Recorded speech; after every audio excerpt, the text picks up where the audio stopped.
Eurochild's position on age restrictions on social media has been developed through consultations with our members, as well as our group of children, the Nova Council. At Eurochild, we welcome the conversation, and we believe that the debate should be used to push companies to prioritize children's rights over profit. Companies should stop exploiting children's vulnerabilities and data. I'd like to share with you a couple of reflections. First of all, the legislative framework at the EU level is quite comprehensive. The Digital Services Act also aims at protecting fundamental rights within the digital environment, and we welcome that the European Commission is taking actions against the platforms that are violating it. There are also ongoing negotiations on the framework to tackle child sexual abuse.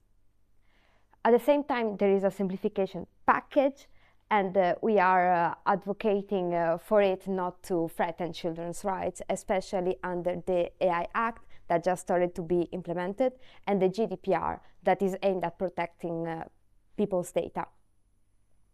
There are upcoming legislation such as the Digital Fairness Act, and there is also the revision of the directive on audiovisual.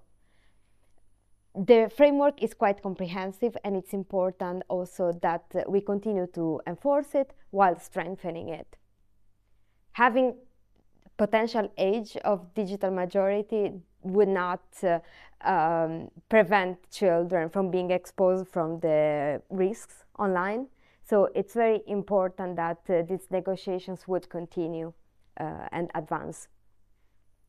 Another concern that we have is that children who might be able to access the platforms will not be protected, especially those who are older than the age of digital majority. Children's rights apply to everybody under 18. This should not be controversial, but we are really afraid that the safeguards will be more limited for them. It's very important that we have safety by design as an approach,